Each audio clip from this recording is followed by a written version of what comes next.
죽음의 권세, 사망의 권세, 사탄의 권세를 깨뜨리고 3일 만에 다시 살아나신 오늘 부활절입니다. 우리 앞뒤적으로 한번 이렇게 인사합니다. 예수님이 다시 사셨습니다. 한 번 더 고백합니다. 예수님이 부활하셨습니다. 아멘. 우리 기독교는 부활의 종교입니다. 어떤 이 세상의 어떤 종교도 정말로 부활의 종교는 없습니다. 죽음으로 다 끝이 나는데 우리 기독교는 바로 우리가 믿는 그 예수님이 바로 죽음을 깨뜨리시고 사망을 깨뜨리시고 사탄의 권세를 깨뜨리시고 지옥의 권세를 이기시고 부활하신 줄로 믿습니다. 자, 저는 오늘 부활주일 아침에 설교를 준비하면서 몇 가지 감사할 조건들을 생각해 보았습니다. 첫 번째는 우리가 다시 사신 예수님을 믿고 있다는 사실이 감사했습니다. 죽은 신, 대답 못하는 그런 잡신, 우상을 섬기는 사람들이 얼마나 많습니까? 그런데 오늘 저와 우리 성도님들은 다시 사신 예수님, 무덤이 없는 예수님을 믿고 있으니 얼마나 감사합니까? 두 번째는 우리가 오늘날 하나님을 믿는다고 하면서 이렇게 또 이단 사이비 이런 데 소속된 사람들도 많이 있지 않습니까? 오늘 우리가 정말로 이 건전한 교단, 우리 대한예수교 장로회 통합적 우리 서원교회에서 또 목회자로 또 우리 성도님으로 신앙생활을 한다는 것이 하나님 앞에 정말 감사한 일이란 그런 생각이 되어졌습니다. 부활절에 이런 시가 있습니다. 당신의 핏자국에 쓴 꽃이 피어 사랑의 꽃 피어 땅끝에서 땅끝까지 사랑의 열매들이 이렇게 열렸습니다. 당신의 못자국은 우리를 더욱 당신에게 못 박을 뿐 더욱 얽매이게 할 뿐입니다. 당신은 지금 무덤 밖 온 천하에 계십니다. 충만하십니다. 당신은 당신의 손으로 로마를 정복하지 않았으나 당신은 로마보다 크고 강한 세계를 지금 다스리고 계십니다. 지금 울려 부리치는 이 사랑의 종소리로 다스리고 계십니다. 할렐루야. 김현성님의 부활절에라는 이런 시입니다. 자, 부활절 아침에 우리가 한번 생각해 볼 수 있는 것이 이 세상에 많은 힘이 있습니다. 힘. 어떤 것이 힘인가? 건강이 힘이라는 사람이 있습니다. 공부를 많이 한 그런 지식이 힘이라는 사람이 있습니다. 세상의 권력이 힘이라는 사람이 있습니다. 그런데 그 모든 것 위에 있는 가장 큰 힘은 뭐냐? 그 세상 가운데서 바로 죽음입니다. 죽음. 죽을 때는 돈도 필요 없고요. 건강도 필요 없고 명예도 필요 없고 권력도 필요가 없는 것입니다. 덴마크의 철학자 키에르케고르는 우리 인생을 사형 언도를 받은 죄수들이 감방에 갇혀 있다가 한 사람씩 형장으로 끌려가는 모습을 바라보면서 자신의 순번을 기다리는 사람들과 같다 이렇게 말했습니다. 우리 인간의 가장 근본적인 불안 문제는 무엇인가? 그것은 바로 죽음의 문제입니다. 시편 118편 14절에 여호와는 나의 능력과 찬송이시여 또 나의 구원이 되셨도다. 이렇게 다윗은 고백하고 있습니다. 다윗은 나의 힘이 되신 여호와여 내가 주를 사랑하나이다 이렇게 했습니다. 지난 주일에 시편 31편에서 다윗이 사울의 그 정말로 압박으로 사울의 그 정말 핍박으로 생명의 위협을 느낄 때 다윗이 고백하기를 내 영혼을 주님의 손에 부탁하나이다. 그 다윗의 고백을 우리가 보았습니다. 다윗은 현실 가운데 그런 어려움이 있었지만 정말로 장차 주님께서 자신을 천국으로 인도할 것을 믿고 알았기 때문에 현실의 그 고통과 억압 가운데서도 나의 힘이 되신 여호와여 내가 주를 사랑하나이다 이렇게 고백할 수 있었던 것입니다. 오늘 바로 부활절 죽은 지 사흘 만에 예수님이 다시 살아나셨습니다. 오늘 우리 가운데서도 이렇게 의사가 사망 판정을 내렸는데 다시 살아난 사람들 가끔 가다 보면 있습니다. 실제로 뉴스에도 나오고. 그런데 그건 부활이 아닙니다. 왜? 다시 또 죽었습니다. 그런 사람들 다. 그런데 예수님은 부활하셔서 죽지 않고 사도행전 1장에 보니까 하늘로 구름을 타고 승천하셨는데 예수님이 부활하셔서 맨 먼저 제자들에게 찾아갔습니다.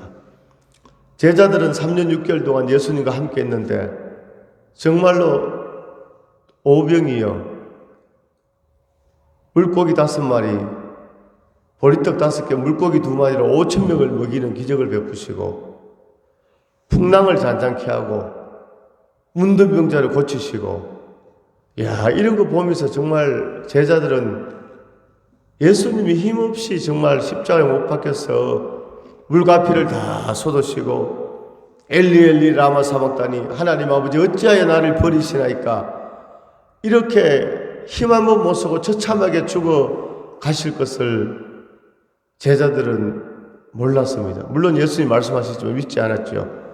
그래서 예수님이 십자가 못 박혀 죽으니까 제자들은 이제 도망갔습니다.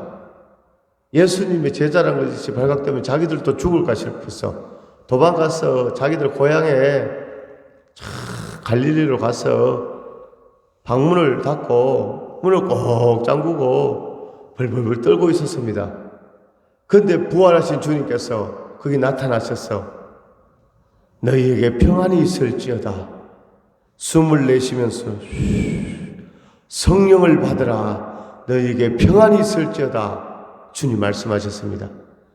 할렐루야. 오늘 부활하신 주님이 제자들에게 찾아가신 것처럼 오늘 우리에게 오셔서 저 우리 성도님들에게 평안하라. 두려워 말라. 놀라지 말라. 내가 너와 함께 함이니라. 나의 의로운 오른손을 붙잡아 주리라. 우리 주님께서 이렇게 말씀하십니다. 할렐루야. 염려하지 말라는 것입니다. 걱정, 근심, 두려워하지 말라는 것입니다. 지금 삶 가운데 어떤 어려움과 아픔과 슬픔이 있어도 두려워하지 마라. 만왕의 왕이시고 만주해 주신 부활한 나 예수 그리스도가 너희의 구원자가 되고 우리의 힘이 되시고 우리와 함께 해주신다고 오늘 주님은 말씀하고 계시는 것입니다. 기독교는 부활의 종교입니다. 부활이 없는 기독교는 기독교가 아닙니다. 예수님만이 죄사함을 주시고 영생을 주시고 부활을 주시는 것입니다. 오늘 세상의 이방인들, 구원받지 못한 사람들은 모든 종교는 같다고 생각합니다. 그러나 그렇지 않습니다. 불교의 창시자 스카모니의 무덤도 인도의 능수 해안에 있고, 유교의 창시자 공자의 무덤도 중국 잠평양에 있고, 이슬람의 창시자 마호메트의 무덤도 사우디아라비아 메카에 있습니다. 그러나 예수님의 무덤은 예루살렘 빈 무덤만 있는 것입니다. 할렐루야. 예수님의 부활이 없다면 오늘 우리가 이 자리에 있는 것이 무의미하고 헛된 것입니다. 십자가와 부활이 없는 기독교는 기독교가 아닙니다. 고린도전서 15장 12절에 그리스도께서 죽은 자 가운데서 다시 살아나셨다 전파되었거늘 너희 중에서 어떤 이들은 어찌하여 죽은 자 가운데서 부활이 없다 하느냐. 만일 죽은 자의 부활이 없으면 그리스도도 다시 살지 못하셨으리라.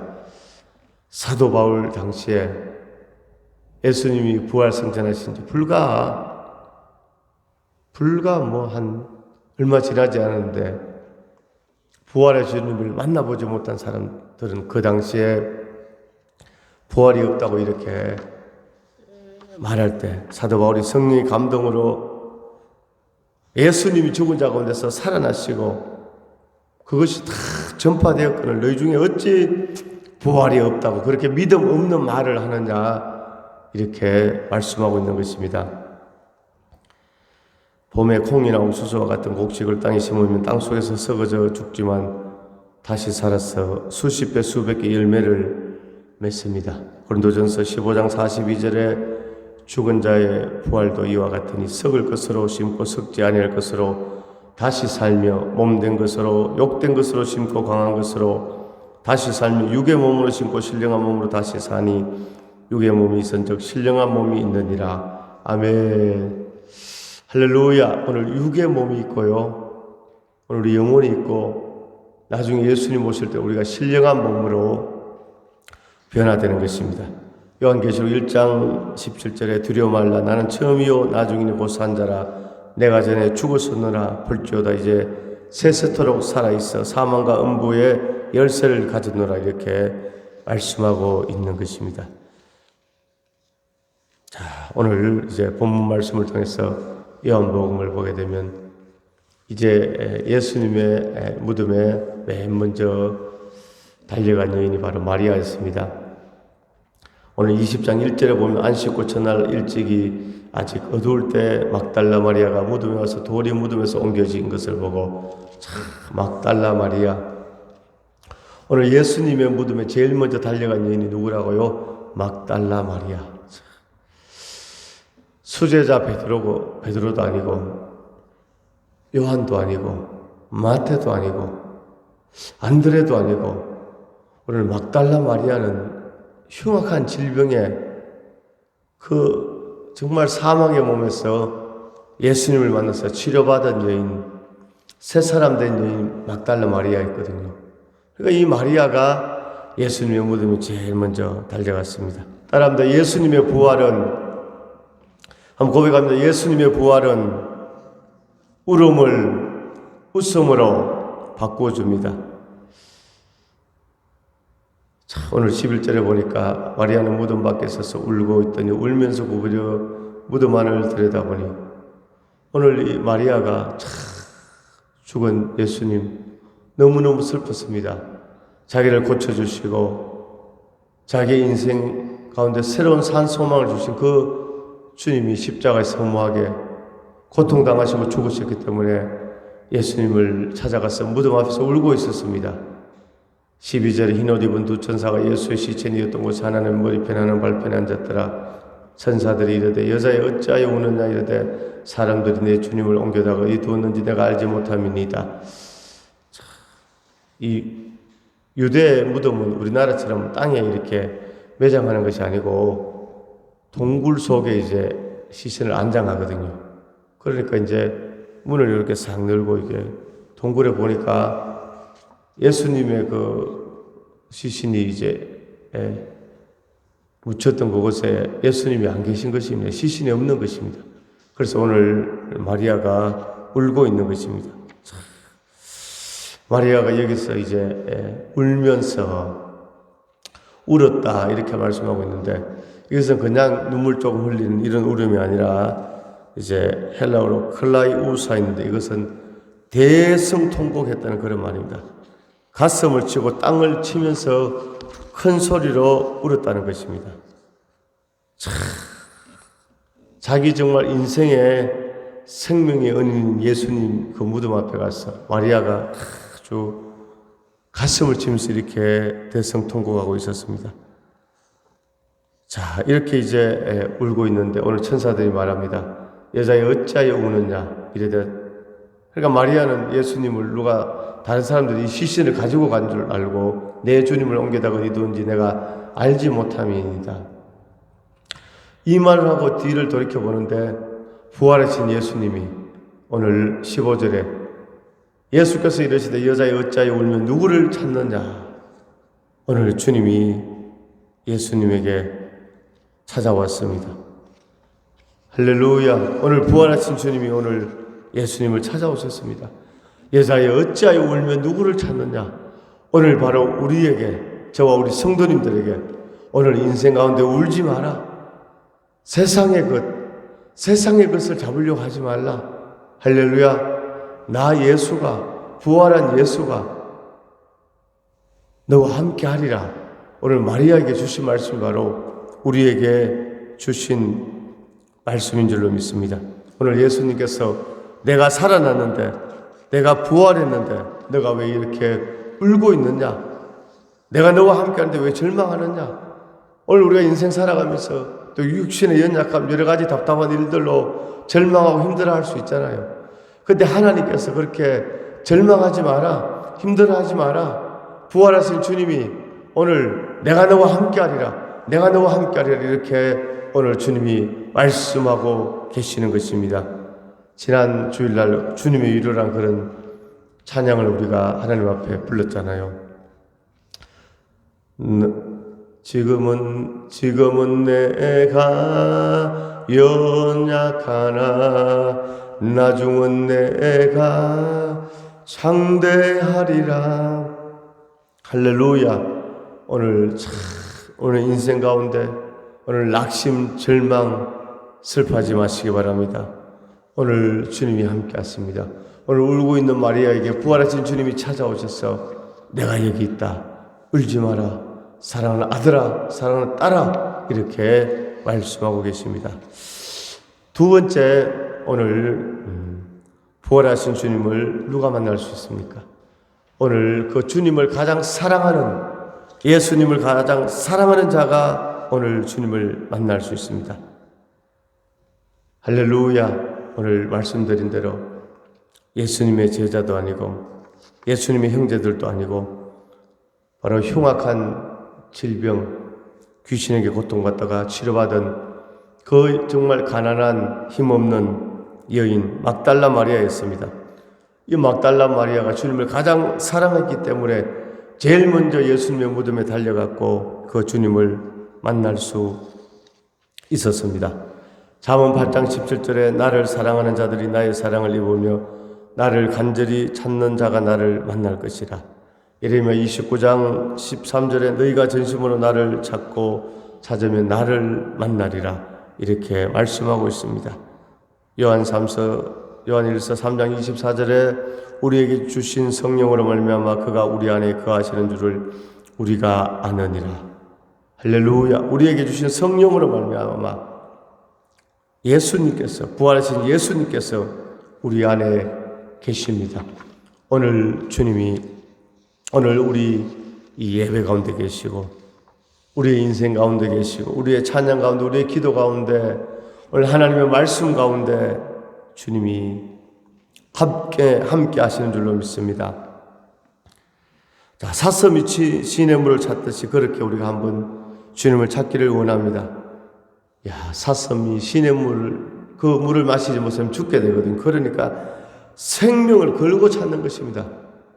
자, 그곳에 뭡니까? 이 사슴을 잡으려는, 죽이려는 맹수도 있고, 포수도 있지만 너무 목이 말라서 그 뭡니까? 시냇물을 찾아 나서는 사슴처럼 감으로 메마른 땅에 단비를 기다리듯이 오늘 파수꾼이 새벽을 기다리듯이 오늘 우리가 이렇게 마리아처럼 예수님께 달려가는, 주님을 사모한다면, 주님을 사랑한다면 오늘 우리가 주님을 만나고 그 주님이 우리의 인생 가운데 함께 해주시는 것입니다.